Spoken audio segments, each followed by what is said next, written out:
Okay, everyone. So we can now start to give the talk and talk a little bit, as usual, from the sutras and continue where we left off yesterday.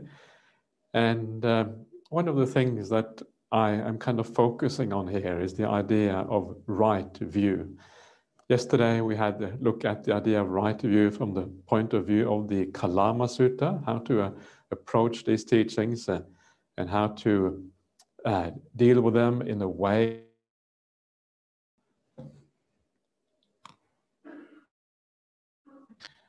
Okay, not sure why this is happening, why we're losing connection, but anyway, so we're back again. And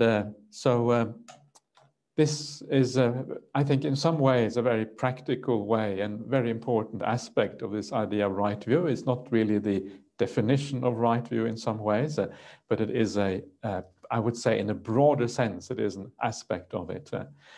And so one of the things I will look at next is one of my kind of, I think, very interesting suttas about how to think about the world outside. The sutta is really talks about sensual pleasures, but when we talk about sensual pleasures, what we mean is really the entire external world, everything that we get in through the five senses, yeah, all the objects in that world. It's not just about the kind of our personal feeling of desire. That's only a small part of it. It's actually much broader than that. It encompasses everything that we pretty much experience in our life, because that is what we experience is mostly about what is the input through five senses.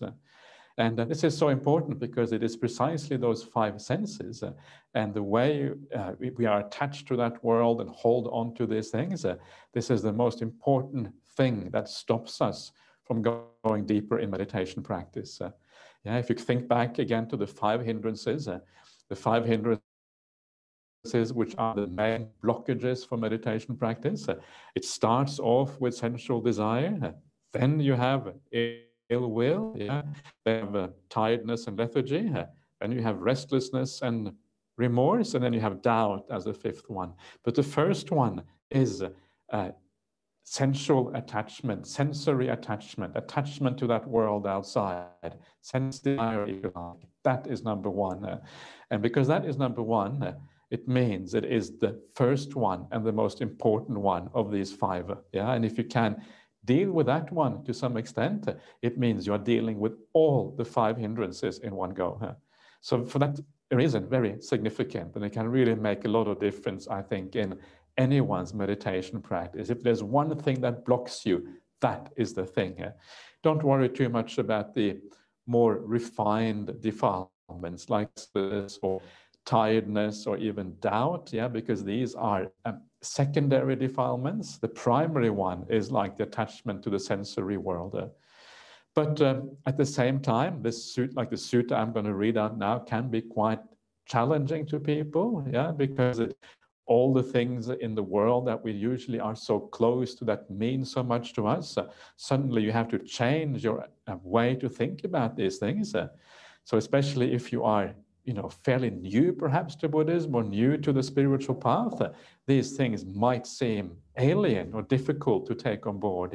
Wow, I had to give up everything I love. This is what my life is about. This is terrible. Buddhism is bad. It's evil. They're asking too much. I'm not going to give everything up. So take these things the right way. Take it as something to reflect about, to think about, something that you can allow gradually to grow inside of you. I'm sure you will be able to understand, or to make sense of some of this straight away. You may not be able to understand it in its full depth. In fact, it is very unlikely that you will, because if you did, you'd probably be a monastic already and you've been enjoying deep meditation at all times. But you will have some understanding of what is going on. So take it gradually and slowly.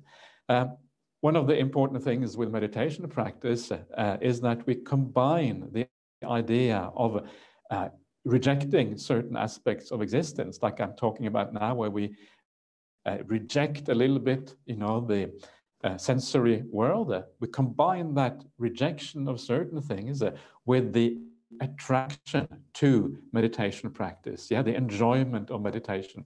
So what we are doing is, instead of just kind of looking at all the bad things, we're also turning our attention to other things that are better and superior. And when you get that balance right between rejecting certain things and finding happiness and pleasure in other things, then you find a really nice balance in your practice. If you focus too much on the dukkha, how terrible everything is, yeah, then you might end up getting depressed and really sad, yeah, and you may kind of give up on this path, which would be terrible, because such a marvelous and beautiful path if you get it right. So get that balance right, yeah. On the one hand, giving up those things that are inferior and negative and give rise to suffering and all kinds of problems. At the same time, enjoying those things that are the positive things, yeah, the meditation and all of these things, the peace, the joy and all of that. And when you balance that, then the path kind of goes quite smoothly. If you feel at any point that you start to despair and you feel that things are really terrible, then watch out, because if you continue down that avenue, then it's going to be lead to a lot of suffering for yourself. So know yourself. Yeah, remember, it's supposed to be a happy path, a divine path. Remember the sutta about the divine path? Yeah, the divine vehicle. The divine vehicle is a Noble Eightfold Path. So make it divine for yourself. Yeah. Feel like you are a little God. Each one of you is a little God traveling around in this divine vehicle, yeah, rejoicing in the godly happinesses and saying, yay, wow, this is so good. Yeah, I'll enjoy this to the very end. And then you're kind of on the right track. It's not always going to be like that, of course. That's just not how life works. It's going to be up and down, and it's going to be back and forth and all of these kind of things. And that's good. That's the way it should be. But it should be at least a little bit like that. Yeah, it should be enjoyable to some extent.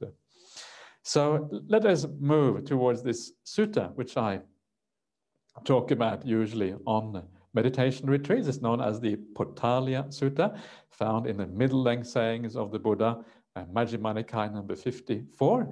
And it's about this layman, the layperson. He goes to the Buddha and he says to the Buddha, I have put aside all my worldly affairs. And the Buddha takes one look at him and says, there is no way, you don't know the meaning of worldly affairs. And then he gets really upset, yeah, because the Buddha tells him that he doesn't really know what he's talking about. And then the Buddha gives this beautiful discourse about what it means to give up the worldly affairs. And as part of this, he gives this series of beautiful similes, 7 similes. And these similes are also found elsewhere in the suttas. Yeah, they are part of, of the general repertoire of the Buddha, if you like, when he explains things like the downside of the sensual pleasures and sensory world, a very important part of this. And so this is a kind of an important aspect of the Dhamma. It's a particular kind of viewpoint of the Dhamma. So what are these similes then? So let's get started. So I'm still using Venerable Bhikkhu Bodhi's translation. I should perhaps have used Bhante Sujato's translation because it is a bit more accessible. So, the thing is that sometimes you have things very readily available, and I tend to use what is most readily available. I'm a bit lazy, like everyone else. So I hope you will forgive me for being a bit lazy. I think being lazy is actually a good thing in the world. We don't want to do too much. Yeah, I really recommend being lazy. Not too lazy, but kind of lazy when it is acceptable, because we tend to do too much. Yeah, we don't need to do so much. Life should be relaxing and easygoing. Laziness is not bad, yeah, at the right time in the right place. It's not a bad thing to be a little bit lazy. Meditation is like being lazy, right? You're just sitting back doing nothing and just, wow, enjoying it. And if you can allow yourself to be lazy in that way, then that also will enhance your meditation practice. Maybe one of the reasons why we do so much in meditation is that we are afraid of being lazy. Yeah, we have this fear of laziness. If we don't do anything, it seems like maybe we're just wasting our time. We should always be doing something. Yeah, get on with our lives. So getting into the idea of being lazy is actually perhaps not a bad idea. Be super lazy. And the more lazy you can be in your meditation, the more success I think you may have. It's kind of nice attitude, isn't it? It just came to me now. Maybe I will use that in the future for my how to think about meditation. Okay, anyway, so let's move on to the Pautaliya Sutta. And it goes as follows. Householder, yes, this is the Buddha speaking, and he's speaking to this fellow called Pautaliya, who doesn't really understand what it means to give up all the worldly affairs. So this is what the Buddha says. Householder, suppose a dog, overcome by hunger and weakness, was waiting by a butcher's shop. Then a skilled butcher or their apprentice would toss to the dog a well-hacked, clean-hacked bone, meatless bone, smeared with blood. What do you think, householder? Would that dog get rid of his hunger and weakness by gnawing such a well-hacked, clean-hacked skeleton of meatless bones smeared with blood? No, venerable sir. Why is that? Because that was a skeleton of well-hacked, clean-hacked, meatless bones smeared with blood. Eventually that dog would reap weariness and disappointment. So too, householder, a noble disciple, sensual pleasures or sensual objects have been compared to a skeleton by the Blessed One. They provide much suffering and much despair, while the disadvantage or the drawback in them is great. So this is, I think, one of the kind of classic similes of sensuality or the sensory world, what it is like when we roam around in the world, seeking for things all the time, looking for new things, never finding satisfaction. So we keep on roaming and roaming, desperately seeking satisfaction, and always looking in the wrong place, looking at things that can never actually give you satisfaction. So we keep on running and running around, never really understanding that there is an alternative. And this is what this dog is doing. He's waiting outside the butcher's shop, and because dogs, they like meat, and they like to bones, and they like to kind of all of these kind of things. So it's kind of sitting outside the butcher shop with big eyes, trying to look as cute as possible, and with this kind of innocent look in their eyes. Oh, please give to me. I'm not sure if I'm able to look like a dog, but you get the idea, and sitting out there trying to, get some sympathy from that butcher. But butchers, especially butchers in ancient India, there's no way they're going to give away valuable meat to a dog. You can imagine meat is very valuable, and it was probably much more valuable then than it is now. They didn't have this kind of terrible mega farms or whatever at that time. Everything was very small scale. So the butcher is going to take off all the meat, until there's virtually nothing left. And all that is left on that bone is blood. And then the butcher looks at this bone and thinks, okay, there's nothing of value. Okay, I'll have a little bit of compassion to the dog. At least I will throw it the bone. So it throws the bone out to the dog, and the dog is so happy, yay, a bone, and it gets the bone in his mouth, and it starts to sniff the blood, and it licks the bone, and it gnaws the bone, happily, and it gets the taste of meat is there because the blood is there. It gets the taste, and the craving becomes even more powerful. Already the craving is so strong because the dog is hungry, The craving gets even more strong because you get the taste for it. The taste for some nice food when you're hungry, and then taking the food away. That's what's almost like what's happening here. And so it gnaws this bone, desperately trying to get some nourishment out of it. But there is no nourishment in it. There's no sustenance. There is no way that dog is going to get satisfied or content by eating that bone. And then after a while, when it has licked off all the blood, the dog is more craving than it has ever had before. So it runs off to the next butcher shop. At the next butcher shop, the next butcher is just as stingy as the previous butcher, because butchers have to make a living. Maybe they have a family and all of these kind of things. So the next butcher does exactly the same thing. And again, that That dog gets a bone that has no sustenance on it. All it has is a bit of blood. And that dog, the craving, again, increases even more than it did before. And so it goes on from butcher to butcher, from shop to shop. And then after a while, the dog dies. And when the dog dies, the craving is just as large as it was before. And it gets reborn as a dog again. Yeah, once you get used to being a dog, you think being a dog is good. Once you become a human being, you think being a human being is good. So you get reborn as a human being or a dog or whatever it is. And then you start to, you kind of hit the ground running. The craving is already there. You start off as a puppy. You go with your mum to the butcher shop, wait outside, yeah, and nothing really happens. And you start the whole thing over again, and again, and again, and again, round and round, from life to life, going on. And it just carries on potentially forever, looking for happiness, looking for sustenance, looking for satisfaction, looking for contentment, never finding it, always just carrying on and on and on, round and round. And after a while, when you stand back and you look at this as if it is a movie, yeah, it is not about you, it's about this dog. It just seems so terrible.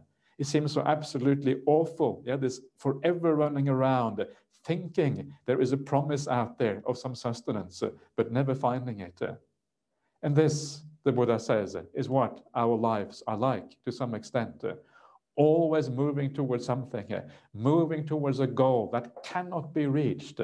That contentment, that satisfaction can never be found in that world, because the world of sensory objects never can provide that kind of satisfaction and contentment. We are like a dog running around trying to find satisfaction in a place where it actually is impossible. It's an eye-opener, yeah. And remember, if you imagine you can remember your past lives, and you can see that you have been doing this for not just this life, your past life, the life before that, the life before that, 1,000 lives before that, 1,000,000 lives before that. And after a while, it looks a bit like a horror movie. Yeah, it's a horror movie because it's just crazy what is going on. We are running around like this headless chicken trying to achieve something which actually is entirely unachievable in that world. That is the problem with the sensory world. So obviously this simile is putting things a little bit in, it's like a, it's a bit extreme, yeah, because a dog, obviously, don't have quite as much craving as dogs, perhaps, but it gives you an idea what actually is going on, yeah, and it's pretty dismal in a certain way. So what is the alternative? And the alternative is this, yeah. The alternative is that, well, if you want to be content, and that is what we're all seeking, we're seeking to find some kind of solution to this running around. We're trying to find this goal. What is this goal that we're trying to find? Contentment, satisfaction, a sense of being complete inside, not having this vacuum, this hole that is already there, yeah, always there, which we're trying to fill in with external objects. And one day we realize that a psychological gap in a person, and this is a psychological problem, yeah, something feels like it is missing inside. We're trying to find the satisfaction. A psychological hole, a psychological emptiness, cannot be filled by external things. If you fill it with an external thing, it may fill it a little bit because it's like we are covering over in a sense. But that external thing is impermanent. It has a limited kind of value. It only lasts for so long. And then that little bit of satisfaction that we had, and it doesn't give all that much satisfaction anyway, it then dissipates again. And then we have to kind of run on to the next one. So that can never actually fill in that inner hole that we have through external things. The only way to do that is to actually build up our inner qualities in the right way. And when you build up your inner qualities in the right way, that is when we find that satisfaction, that contentment, that sense of completeness inside. How do we do that? And the way to do that is to practice the spiritual path. Yeah, practice kindness, practice, not harming beings or harming people, even thinking thoughts of kindness at all times. Yeah, that is where we find that, because that kind of satisfaction, the joy and happiness that we get through being kind, is of a different kind than the happiness that we get through the sensory world. That kindness, that happiness is immediate. It has nothing to do with the future, with desiring and craving. It is here and now. I feel happy now because I live well. And then we take that practice into our meditation. And when you meditate, it is more of the same. Yeah, meditation is about mindfulness, about staying in the present moment.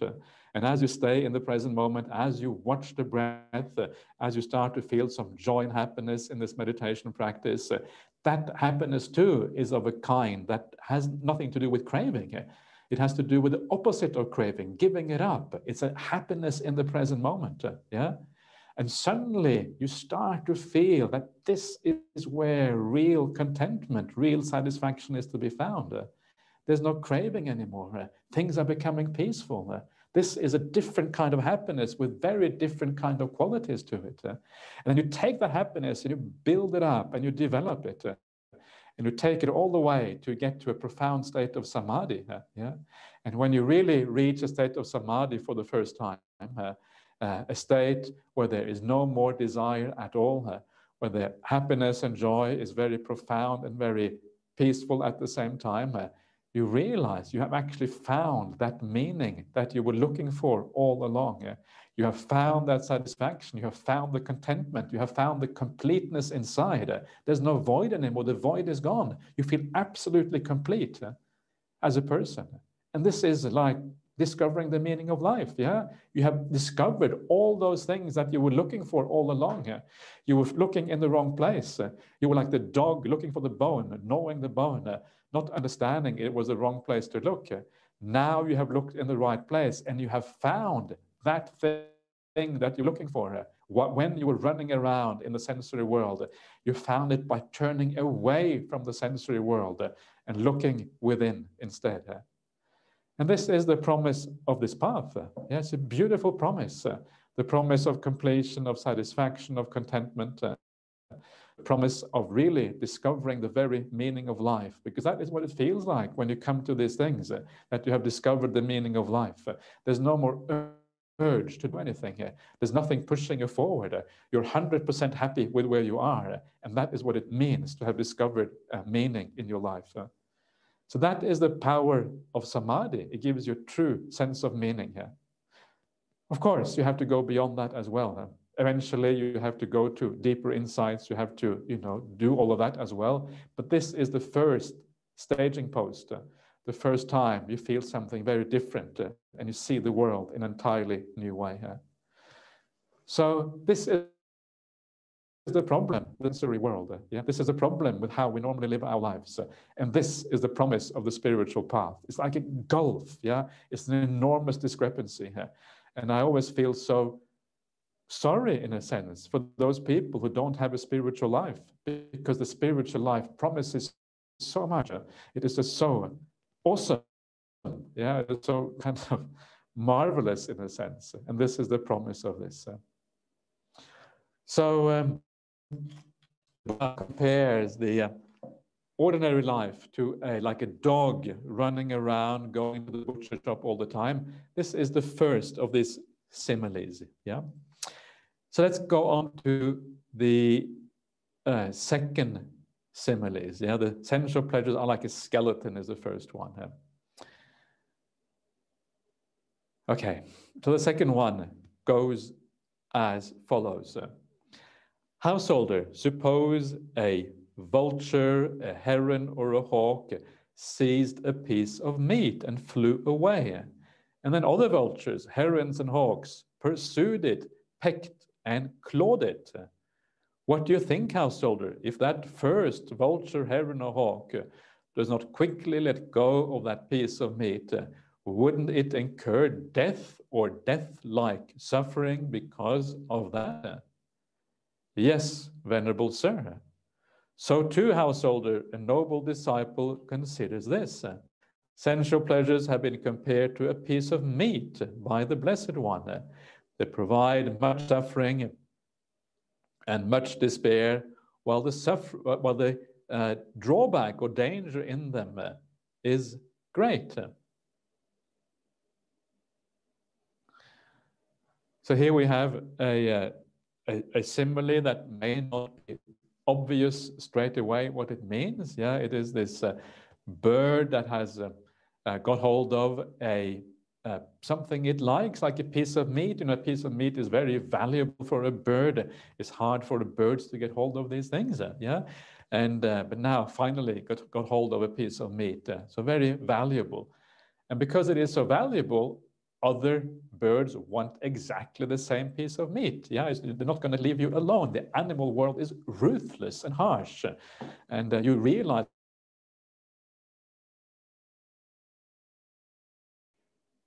Okay, so just saying how I live my life here. We live in a small little huts in the forest, living very close to nature. You know, we see all the animals all the time, especially here in Australia. We see all the kangaroos, lots of kangaroos everywhere, and other animals too. And when you live close to nature, you see how harsh it is, you know, and how even the kangaroos that may seem very cuddly, the kangaroo life is pretty dismal, to be to be perfectly honest. Anyway, so this is animal life, yeah. This fighting over resources, fighting over the nice things in the world, fighting over the piece of meat, and fighting over all kinds of stuff. You know, when I give a kind of something nice to the kangaroos, they come out fighting with each other, mother fighting with child, child fighting with mother, and it's kind of really harsh. And so what does this mean? And what this means is that the sensual world, or the sensory world, is very much like that. All the things that we all enjoy in the sensory world, we tend to fight over that. We fight over it because there are limited resources in the world. Yeah, we all want the same things. And you see this, you know, some cases are very obvious. For example, when it comes to, you know, having a partner, for example, we tend to desire the same kind of people. The same, you know, we are all interested in the same kind of people very often, and so there is always competition, yeah, between us for getting this person or that person. That competition sometimes can be very harsh and very ruthless. Yeah, this is one example of how we fight over things in this world. Or we fight over promotion at work, or we fight over a salary increase, or we fight over sometimes the small little things like children fighting over a toy, or fighting over a piece of cake, or we fight over the inheritance, yeah, or there are in life where we are rivals and where we are kind of aggressive, and we fight over things, yeah, when you start to look at it. And also on the very large scale, when it comes to the big wars in the world, you know, over the resources that are so important for our economies to grow and all of these kind of things, the oil and what have you, a lot of the fighting and the violence in the world comes from this, you know, the bottom, it comes at the bottom, it comes about because of the sensory world and the sensory pleasure that we're all pursuing in a certain way. And it's kind of off-putting, yeah, that the sensory world is like that, and it cannot really be any other way. Once there is the sensory world, because of the limit in resource and all of these things, there has to be that kind of aggression, yeah, the kind of fighting with each other. You cannot really have peace in that world. By definition, the sensory world, the world of sensory pleasures, is always going to have a lot of hostility and anger and negativity in it, precisely because we are all pursuing the same things, and it just isn't enough to satisfy all our desires. You know, desires are endless, yeah, because desires are endless, there is no way that you're ever going to be satisfied. If you had the whole universe, you still wouldn't be satisfied. If you had the whole universe, you would say, I want another universe, yeah? I have this theory that, you know, I don't know how much you know about cosmology and these kind of things of physics, but in modern physics, they have this idea of the multiverse, yeah? Not just one universe, but almost like an infinite number of universes. And I think that idea, I think it came about because of craving, yeah? One universe, not enough. We want more universes because, you know, we want, you know, it would be nice to have a universe each, yeah, maybe more than one universe each. So if you have infinite number of universes, maybe we can somehow have these universes, yeah, or something like that. I don't know. I'm just making things up, but there's something to craving is very powerful, and because of that, there can never be enough for everyone, especially when we go by desire. So this, to me, is a reminder that the world outside, the world of the five senses, is inherently problematic, is inherently full of rivalry and aggression and competition. Yeah, competition really comes down to a lot of aggression as well, and because that is inherent to it, it makes it very off-putting. Yeah, you cannot have that sensory world without also having anger, ill will, all of these kind of things, yeah? And these things must kind of go together. There is no choice about it. And of course, the alternative is the spiritual life. And because in the spiritual life, we look within, there is no rivalry anymore. There's no aggression anymore. There's no need to compete over anything because the happiness and the peace comes from inside each one of us. So there is endless scope for that kind of happiness and peace. We can have as much as we want, and we will never step on anyone else's toes. We will never have any competition for that kind of happiness because it is inside each one of us. Not only is it inside each one of us, but that kind of happiness, it actually promotes harmony. Yeah, because the happiness that comes from inside is a happiness that is generous, that is kind, that is caring for other beings.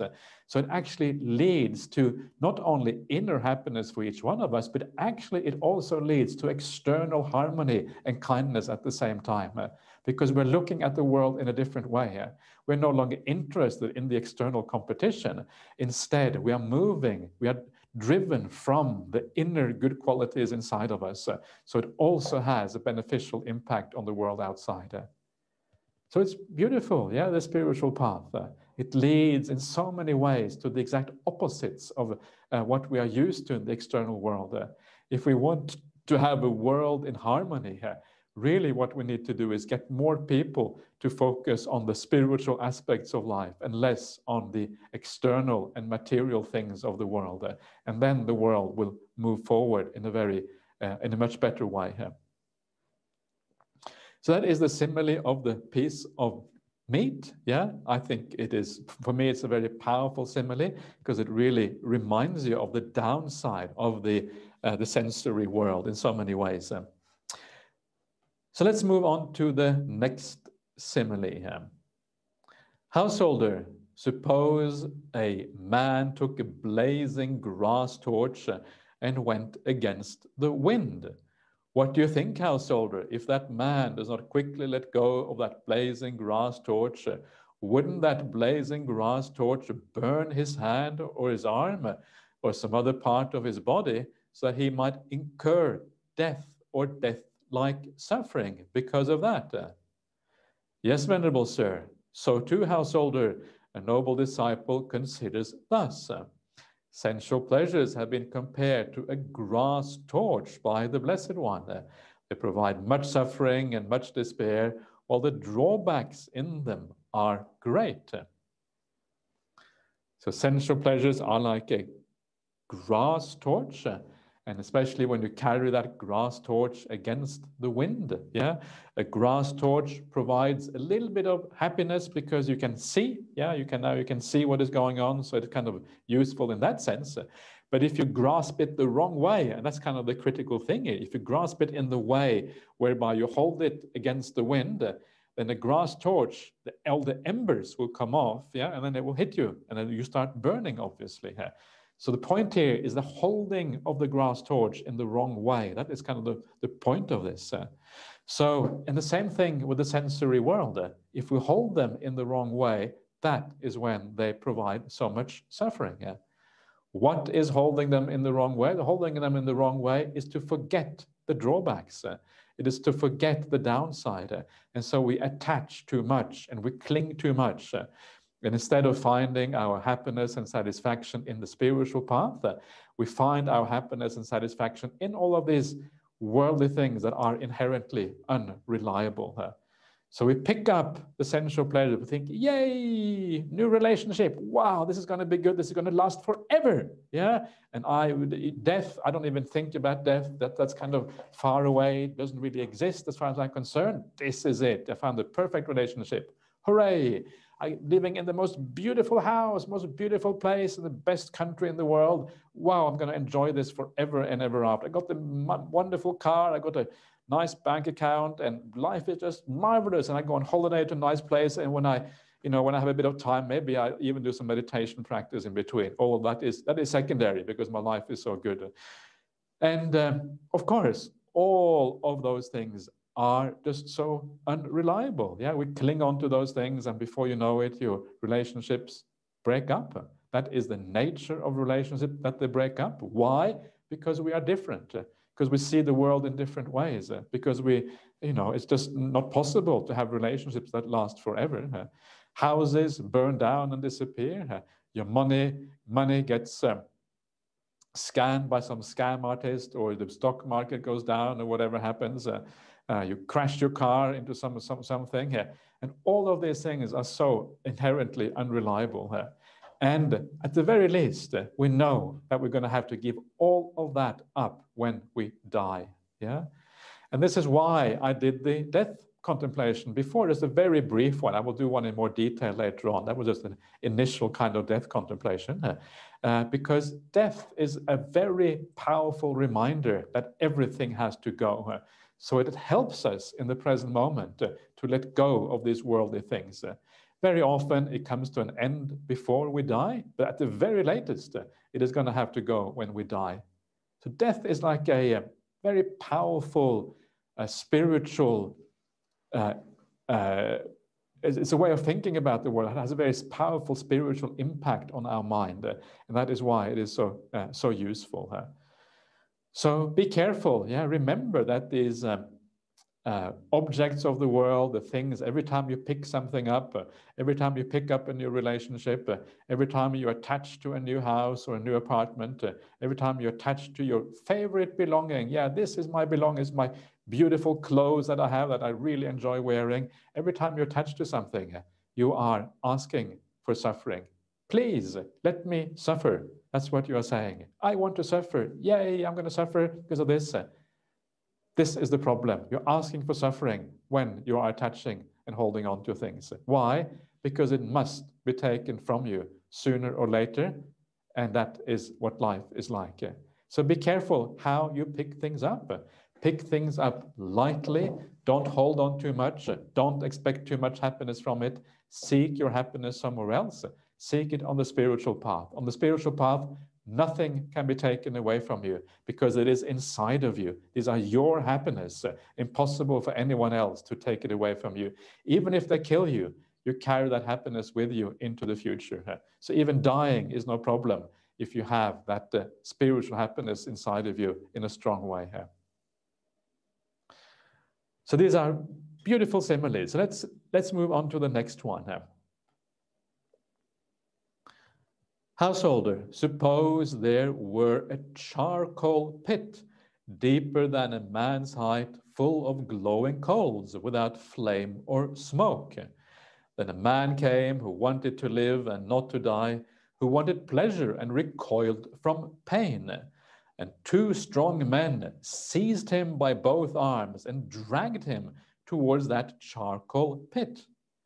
What do you think, householder? Would that man twist his body this way and that?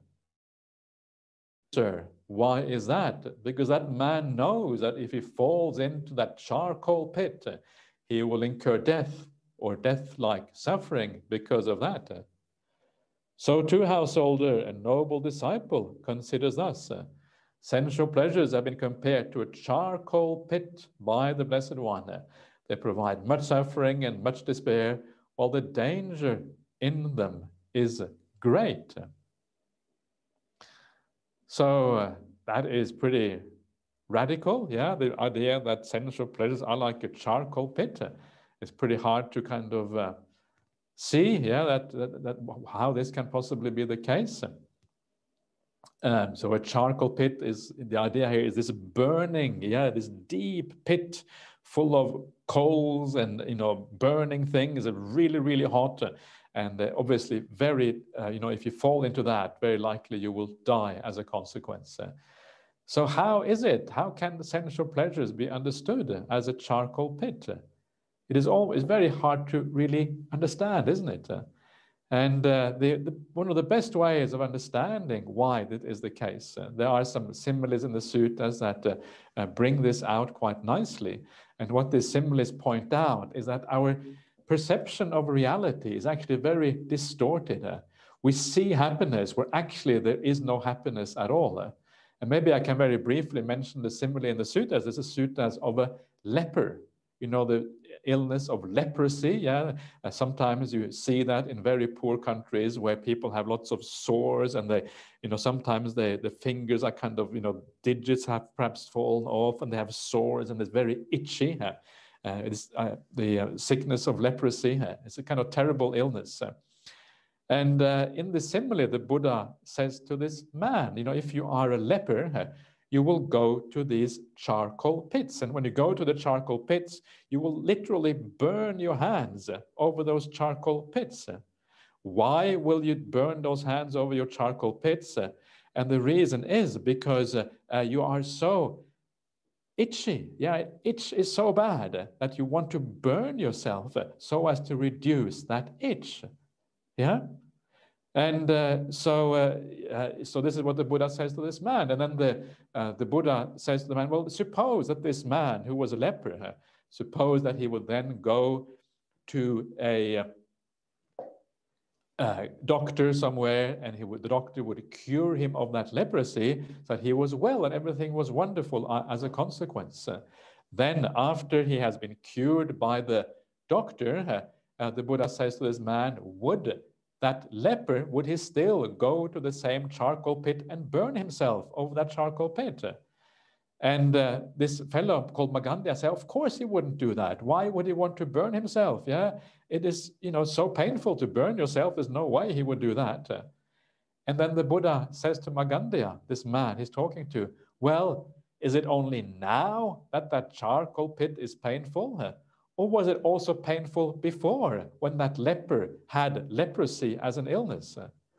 And Magandhya says, well, actually, it was also painful before. But before, when he was a leper, his faculties were distorted. He wasn't able to see things according to reality. And because his faculties were distorted, what actually was painful seemed pleasant. Yeah, when you have leprosy, burning yourself seems pleasant, because there's something else that is almost far worse. But once you are healthy, there is no way that you are going to actually burn yourself anymore. There's a distortion of perception going on, and that distortion of perception, that is the problem. And the Buddha says sensual pleasures are a bit like that. Actually, we are burning, and what we are burning with is craving. Craving is like this fire, like this charcoal pit, yeah? And a very large part for why sensual pleasures are happy is because it stops the burning inside of us. The powerful desires that we have, yeah, that desire stops once you kind of satisfy them. And that is a very important part of the pleasure of sensual pleasures. It's kind of scary, isn't it? But you can imagine it's a bit like smoking. I don't know if any of you smoke, but when I was a teenager, sometimes I would smoke a little bit to kind of be cool. You know what it's like when you're a teenager, you have to be cool, yeah? So I was trying desperately to be cool when I was a teenager, just like everyone else. And what a terrible life to try desperately to be cool. But anyway, that's what it's like sometimes. And when if you are addicted to, I was never addicted, so it wasn't a problem. But if you get addicted to cigarettes, the craving is very, very powerful, yeah? But when when you are not addicted to a cigarette, the first time you smoke, it is so terrible. You're just coughing and spluttering, and it just, it is really awful and a really terrible taste. And of course, that taste doesn't really improve. Yeah, it's just that you get used to it. And the reason why you enjoy smoking is because it stops the craving. That is what is enjoyable about it. Yeah, so you're smoking only to stop the craving. Yeah? That is why you smoke. It's kind of crazy when you think about it, yeah? And the Buddha is saying, sensual pleasures, there's a lot to sensual pleasures that is just like that. It is the stopping of the craving that very often is the main aspect of it. And that craving, in the meantime, is like a charcoal pit that burns you. It is actually very unpleasant. When you look at the first noble truth, it is included in the first noble truth of suffering, being separated from what you desire, yeah, being separated from what you like, being united with what you dislike, yeah. So that craving is actually part of the first noble truth. Not the second noble truth, but the first one, because it is an experience of suffering itself.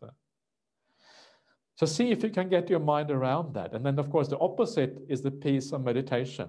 When that craving, that itch inside of us, this desire to always get more and fulfill something inside of us, that is taken away. Suddenly it is gone.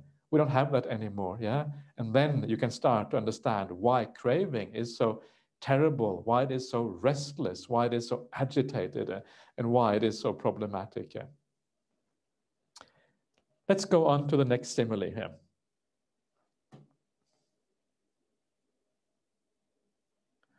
Householder, suppose a man dreamt about lovely parks, lovely groves, lovely meadows, and lovely lakes. And on waking, he saw nothing of it. So too, householder, a noble disciple considers thus. Sensual pleasures have been compared to a dream by the Blessed One. They provide much suffering and much despair, while the danger in them is great. Yeah, sensual pleasures are like a dream. Can you relate to that? When you think about your maybe your new relationship, or maybe the relationship that you would like to have, or you think about, that beautiful house you're going to move into, or that marvelous job you're going to have, or that beautiful new BMW car. I think some of you are from Germany. Yeah, Germany is famous around the world for being the kind of car mecca of the world, and I don't mean anything bad with that. I just mean that is kind of what Germany is known for. Yeah, so having a marvelous BMW, or something like that, and I can sort of understand why people get a bit attached to those things. But when we think about these things, yeah, very often they are far, far better in our fantasy life than actually they are in reality. Yeah. And I remember when I was young, I especially when you're young, you have all these ideas about the future, about, the kind of girlfriend you're going to have and the kind of job you're going to have. And often you're very conceited. You think the world is going to be yours. Yeah, why I'm young and I can have energy and I'm going to do what I want with this world. And you have a completely misguided idea about how you're going to live your life. So I had all these dreams, yeah. And now look where I am. I'm wearing these funny robes. I have this kind of haircut, yeah. Don't have a girlfriend. Don't even have a house. I barely have a job. Yeah, I don't know if being a monk is having a job. Not really. Yeah, it's just being a monk, really, and giving a few talks every now and again, that kind of stuff. So those dreams were just crazy. But it's not just that they are crazy in that sense, that they never turn out to be true. But even if you do get into a relationship, even if you do have a house, it is never like it is in the dream. Never. There's always lots of complications, lots of problems, lots of downsides. And as you live your life, your dream kind of gets, comes closer to ground level, becomes more realistic. Yeah, you start to realize that actually these things, it's not going to work out that way. It's going to be quite different. And then you carry on, and then you become even more realistic. Yeah, and as you go through life, you become more and more realistic what life is like, until eventually, when finally you are reasonably realistic, then you die and you start all over again with your stupid dreams. Dukkha. And this is how it goes on. So the world is often like a dream. Very often we live according to these ideas in our minds, as if these are reality, but actually they're not reality at all. So we need to try to get out of the fantasy, out of the imagination, out of the unrealistic dreams, get into the world and see what the world really is like.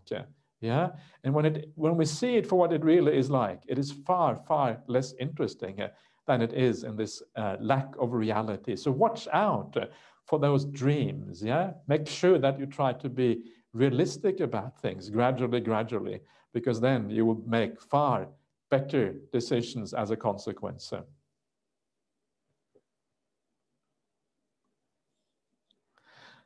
Okay, next simile. Householder, suppose a man borrowed goods on loan, a fancy carriage, fine jeweled earrings, and preceded and surrounded by those borrowed goods, he went to the marketplace. Then people seeing him would say, "Sirs, that is a rich man. That is how the rich enjoy their wealth." Then the owners, whenever they saw him, would take back their things. What do you think, householder? Would that be enough for that man to become dejected? Yes, venerable sir. Why is that? Because the owners took back their things. So too, householder, a noble disciple considers thus. Sensual pleasures have been compared to borrowed goods by the Blessed One. They provide much suffering and much despair, while the danger in them is great. Yeah, the borrowed goods of the sensual objects of the world. Everything we have in this life is borrowed. Our relationships, everything that we own in this world is borrowed. We have it for a while and then it must go. At the very latest, it must go when we eventually die. Everything, our status, relationships, absolutely everything, our friends, our family members. And when you start to think about things in the world as borrowed, you start to have a very different kind of relationship to those things. It is because that we think that we own things, that we attach to things very strongly. It is because we think that we own things that we grieve so much when things break up and things fall apart. Yeah, that is part of the problem. But when we start to think about things in a more realistic way as borrowed, something we have temporarily, yeah, then we actually start to deal with things in a more realistic way. So think for yourself, if you borrow something, let's say you rent an apartment somewhere or something like that, and you rent that apartment for a couple of months, then how do you treat that apartment? Do you put all your money, all your resources, everything you have into that apartment if you're renting it? Are you going to kind of put your whole life into that and make it up and make it beautiful? And probably not, yeah, because that is an apartment. It's only the owner who will benefit from that if you put all your resources into that apartment. So you put a little bit of resources into it, but not too much, because you know you're going to have to give it up again down the track. And then when you move out in a couple of months, then no problem. You can give it up quite easily because you knew all along it was going to be borrowed. Or if you rent a car, yeah, if you rent a car, you are not going to attach too much to a rental car. You may attach to the car that you own, but not really to a rental car because you have it for a while and then you give it up again. You treat it well because you are a good person. You don't treat it badly simply because it is a rental car, but still, you know, you remember it is a rental car.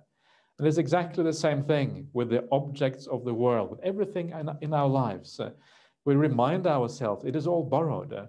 We have it for a time, and then we're going to have to give it up again.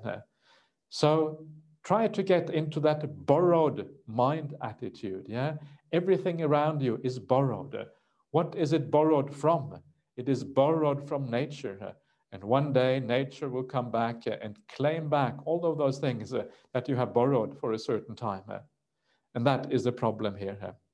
So you can see in this simile, yeah, this man who kind of rides around in this carriage and he looks wealthy and all of those kind of things. And then people say to him, look, wow, this wealthy man.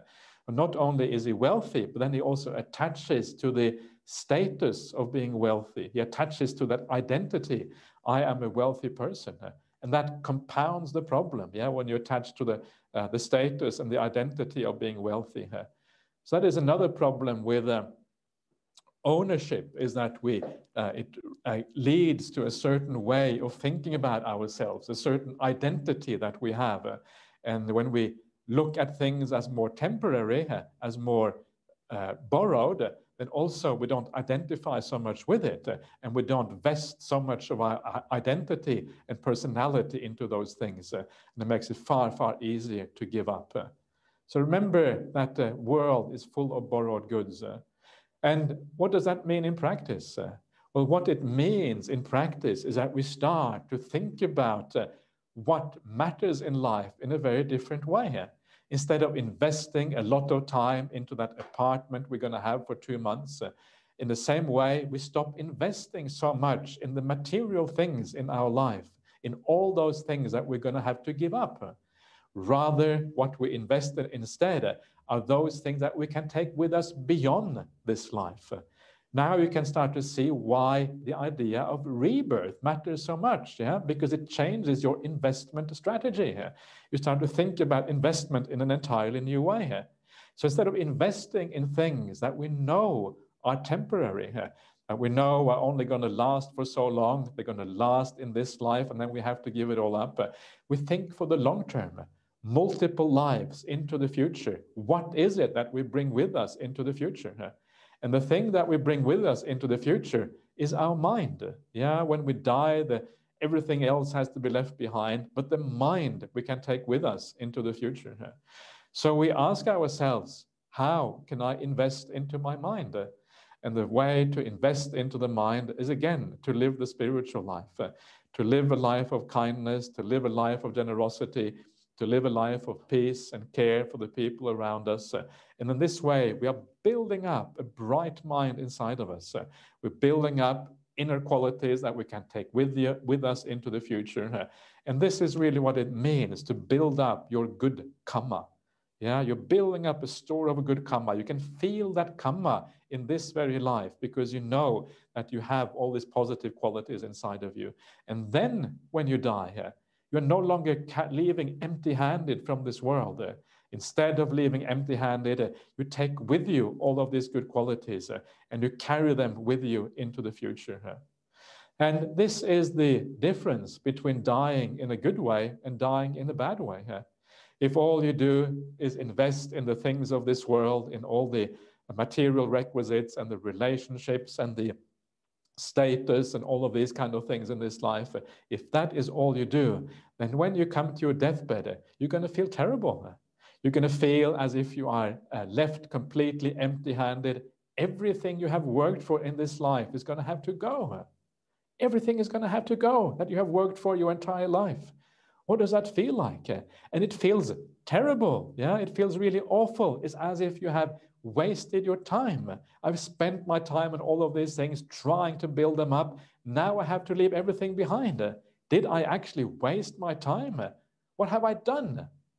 And it feels terrible. You feel confused, and then you die in a bad way because you realize you haven't really been very wise in the way you lived your life. But if you come to the end of your life and you realize you have built up all of these good qualities inside of you, then you can actually die in peace because you know you haven't wasted your time. Instead of just building up the things of this world, you have done that in a way that is positive, in a way that is moral, with kindness, with care, with support. We have done the spiritual practice and all of these kind of things. And you will feel a sense of satisfaction inside of you. And you will know that you will take those good qualities with you into the future. You have invested wisely. You have been a long-term investor instead of a short-term investor. And you can die with a sense of hope, fulfillment, completeness, and satisfaction in your heart. A feeling that you have not wasted your life. You have invested wisely and lived in a good way. So using these kind of similes can be very powerful, to see with more clarity what actually is going on.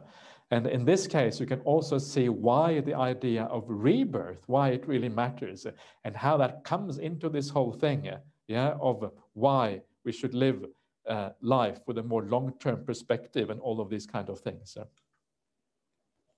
Anyway, I would recommend you to consider these similes for yourself because they are very useful and powerful. And sometimes you have to reflect them on yourself for yourself to really understand the depth of these things. And then they really start to mean something for you in a powerful way.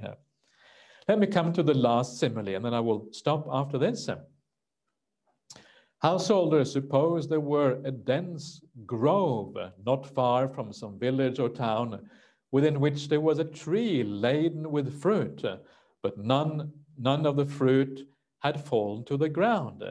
Then a man came needing fruit, seeking fruit, wandering in search of fruit.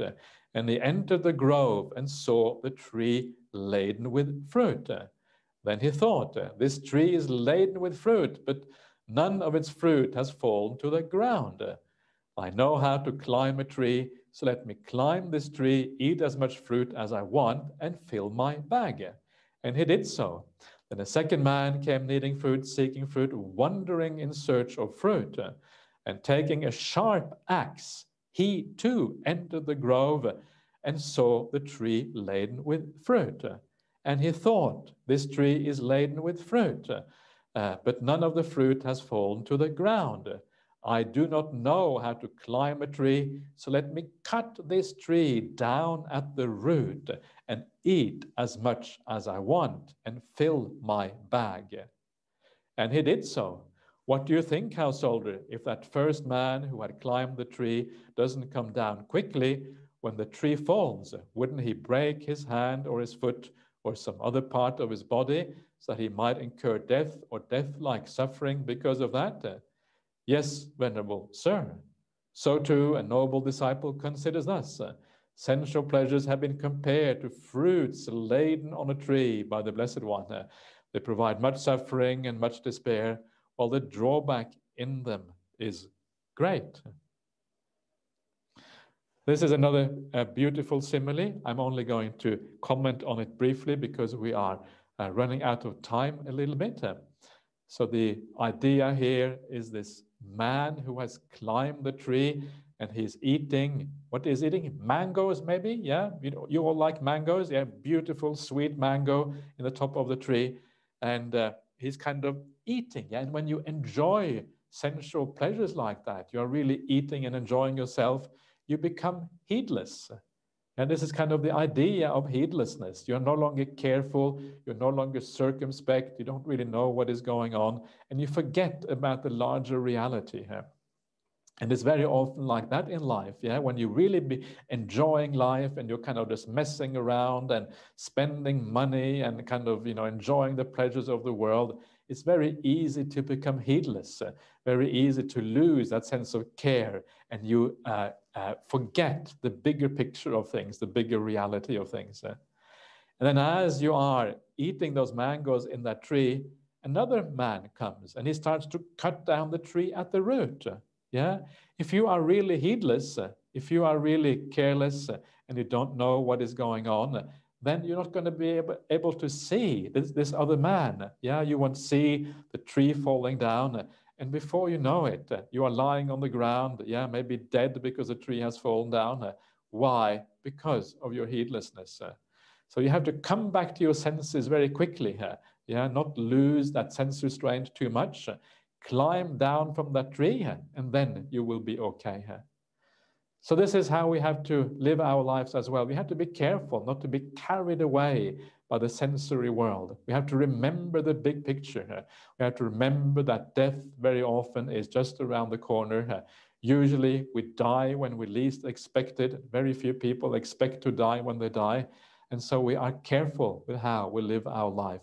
Now is the opportunity to do the right thing. Now is the opportunity to be kind. And if we don't do it now, then chances are we will never do it at all. Now is really the time to do it. Anyway, so I hope you are okay with those similes. I hope I haven't scared you too much. Hope you haven't, hope you are still going to come back tomorrow for more punishment. Are you ready for more punishment tomorrow? I hope so. It's not really punishment. Yeah, this is all powerful stuff. And I hope you are able to see some of the truths in those similes, that you don't feel kind of put off by them, but that you're actually able to see that there is something there. Yeah.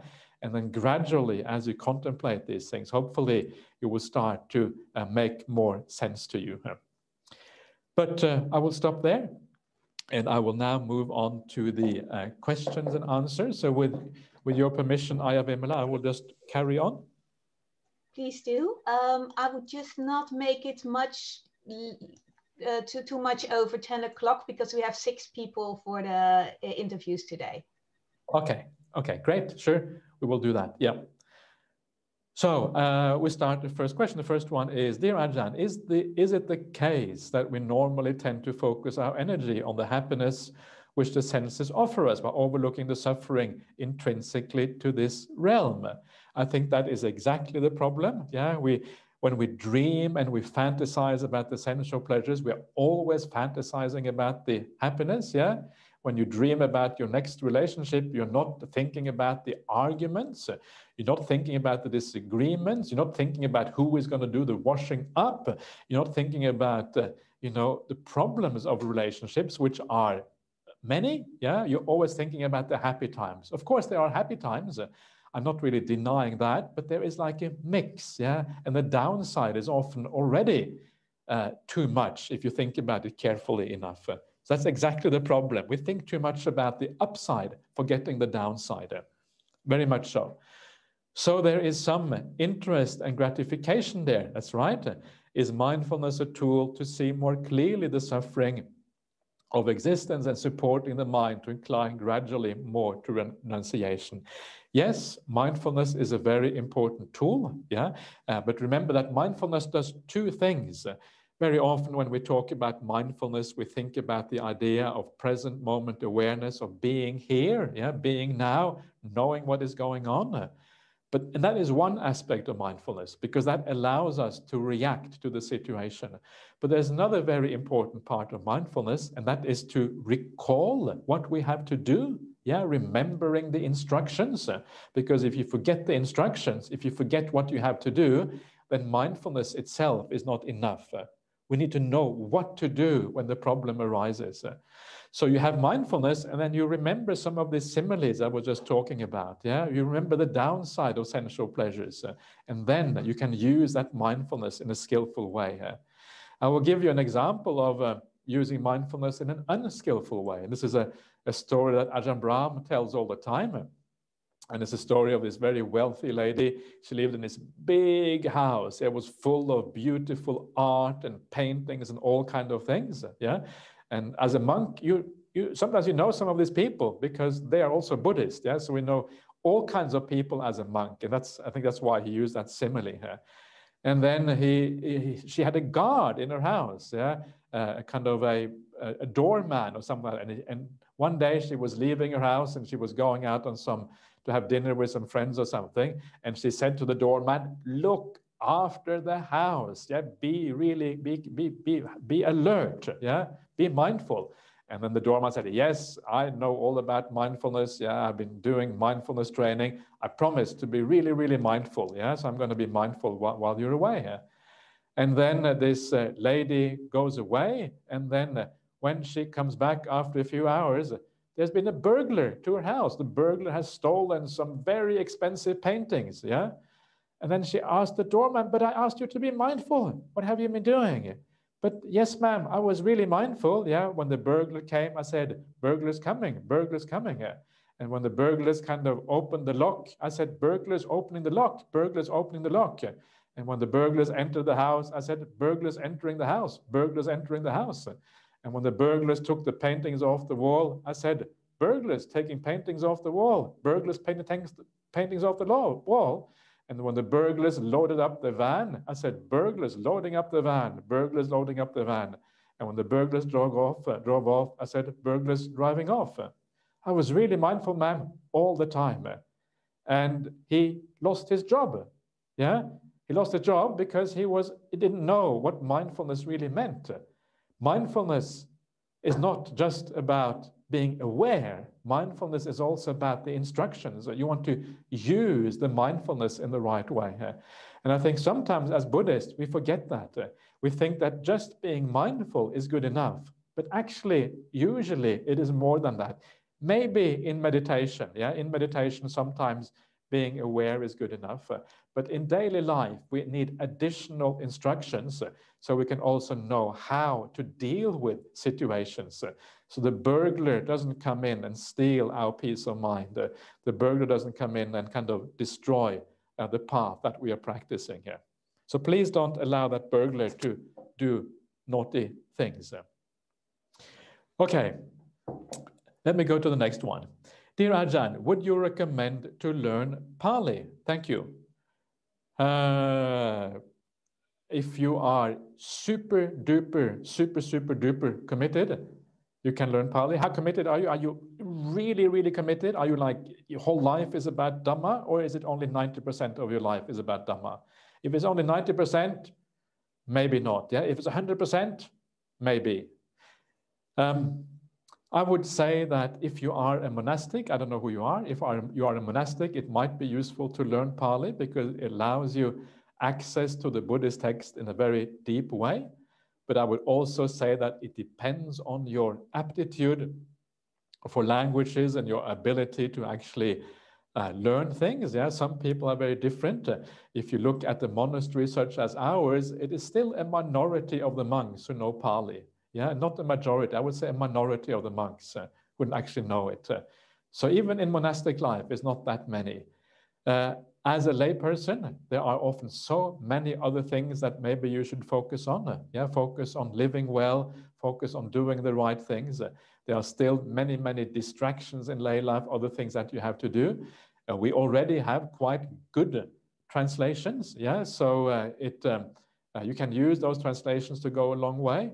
So I'm not going to say anything absolute, but weigh these things up, yeah, and then make a decision based on that. I would say for a lot of lay people, I would not recommend it unless you are super interested in languages or you are really into the Buddhist path, then perhaps you might consider it. One more, Aya, before I stop. So. Sometimes I feel a sense of confidence during meditation. It is not confidence towards the triple gem of anything, but maybe akin to knowing you are on the right direction during a journey. Why does this sensation arise, and is this something that is worth pursuing? Yes, it is very good to have that sense of confidence. When you are with the meditation object and everything feels very easy and very happy, then actually there is a sense of confidence, as you say, that you are on the right track. You know this feels right, yeah? And you say it is not confidence in the triple gem. Actually, it is a kind of confidence in the triple gem. Because remember, this is what the Buddha teaches. Now you are experiencing the results of the Buddha's teachings, and you're gaining confidence in that. So it means it actually is an indirect way of gaining confidence in the Dhamma. Yeah. So it is a very positive thing, and you should be very grateful that you have this sort of thing. The sensation arises because your meditation is going well, because you are enjoying what you're doing. You are able to let go of much of the world. Yeah, that is really what it comes down to. And so just keep on meditating. And as you keep on meditating in the right way, don't focus on the results. I mentioned this to someone the other day. Focus on the causes, just enjoy what you have. And as your meditation deepens, you will actually gain more of that confidence as you go down that track.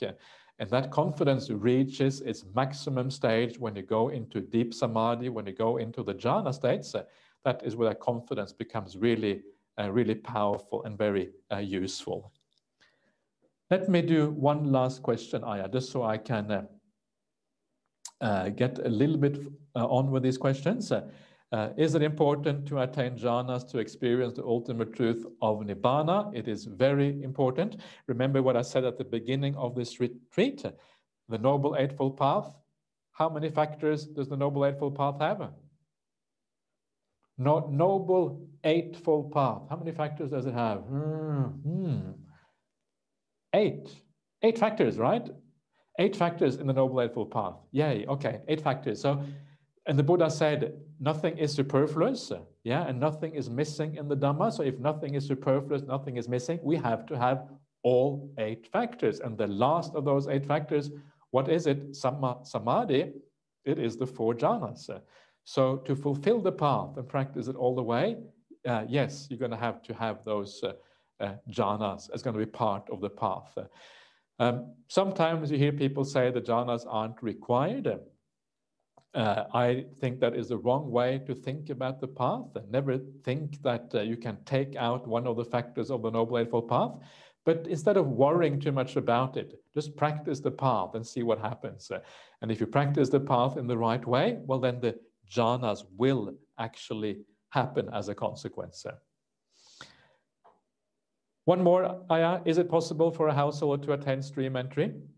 And to that question, I would say that it is possible in theory, but whether it is possible in practice in the present day is a different question. It is possible in theory because in the suttas, you have lay people becoming stream enters. In the present day, present society, I think it is far less likely to happen. It is rare enough to find stream entry among monastics. Yeah, I don't know what you think. Maybe you think that there are so many monastics out there who are stream enters and arahants, and yay, wow, how marvelous. But actually, the number of people who really have seen the truth of the Dhamma is actually very, very small. I think you would be surprised how small it actually is in the world. The vast majority of monastics don't practice in that way. And even among those who do, it is quite rare. So if you really want to attain stream entry, if that is your priority in life, to really go as far as you possibly can on this path, I would recommend monastic life. Depending, of course, a little bit on whether you can find a good place to ordain. Yeah, it matters. You have to feel comfortable. You have to feel it is the right community, that you have a good teacher for yourself, and all of these kind of things. It is not that easy. I look at Aya Vimala and what she is doing in Belgium, and I think it is marvelous. It is so praiseworthy to do what she is doing in Melbourne. Gee, it is so hard. Yeah, being on your own, establishing all of these things. It is incredibly praiseworthy and admirable what she is doing there. This is very, very difficult. Whereas I just live in a nice monastery built up by Ajahn Brahm, yeah, and all I have to do is kind of ride on Ajahn Brahm's coattails, yeah, and kind of surf along with Ajahn Brahm because he has done all the hard work. Yeah. So, it's very hard sometimes. And I look at what Aya Vimla is doing, it is marvelous, and it is very, very admirable. So you have to be able to find something that works for you, yeah, that actually is possible to do. And it is not always easy to do that. Sometimes you have to be a pioneer like Aya Vimala and many other people are, simply because there are no other resources. But hopefully down the track, maybe the place, Tillorian Monastery, will become a beautiful place, and you will be able to accept people for ordination, and hopefully you get a wonderful community going down there, and that might then be a possibility for people to ordain in the future. So there are many things there. So don't worry too much about it. Just practice the path. Make sure that you always make progress. Check your progress, check that mindfulness and all of these things get established. And as you do that, as you're moving in the right direction, as you're making progress, you will feel that this is working for you. And then if it is the right time and right place to ordain, then allow it to happen down the track. Yeah. Okay, that is all for today. So I wish you all well and carry on enjoying yourself.